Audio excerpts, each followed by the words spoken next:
We do want to continue our conversation on cyber attacks across the country. So today we have Jon Clay, Vice President of Threat Intelligence at Trend Micro. Hi, Jon. Thank you so much for joining us.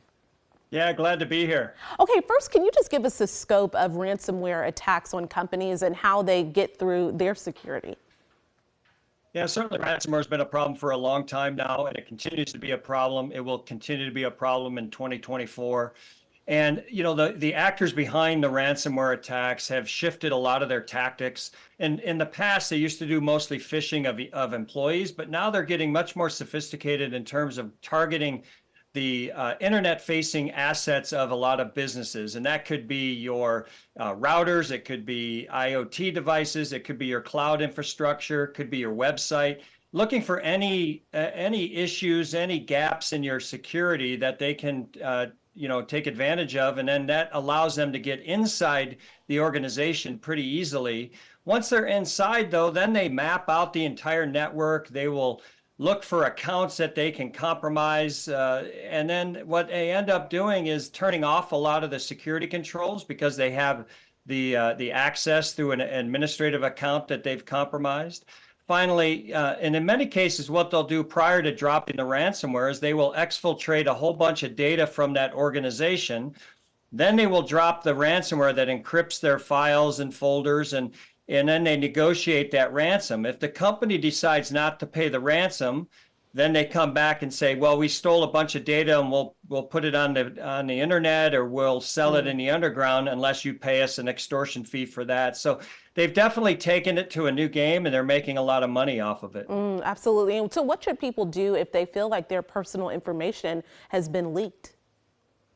Yeah, and this is a challenge for consumers out there because in many cases, they don't have control over that data, right? They share that data with the organization. It could be personal data, it could be financial data, it could be any type of data, right? And so first thing they need to do if there is a breach of one of those businesses that has their information is they have to ascertain what information did that hacker actually get from me? So is it my personal information, my social security, et cetera?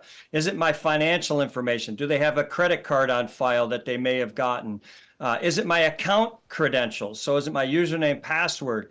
So depending on what they have stolen, which in many cases could be one of those or all of those, then you have, as a consumer, you have to start thinking about, whether you care whether that information got stolen or not. If it's financial data, for example, you probably want to contact your bank, your credit card agency to make sure you've changed that up.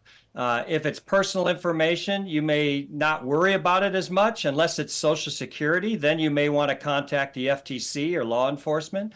And if it's account credentials, then what you should be doing there is immediately changing the password on those accounts, but also enabling multi-factor authentication on those accounts. That'll go a long ways from not having to worry whether they got your username and password, because they won't be able to in most cases, take advantage of the multi-factor authentication. Okay, very good advice there. So hardware, we know, like routers, can actually pose a risk. What can people do to ensure that their system is safe?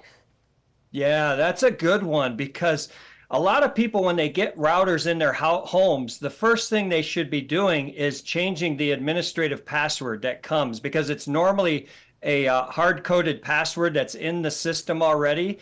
And so what happens is, if you look out on the underground markets, all of those passwords are known to the cyber criminals. So when you receive a new device that comes into your network, your home network, the first thing you should definitely do is look at the administrative console and change that password out so they can't get access. And then if it offers the ability to do multi-factor authentication to access that account, enable that and get that going.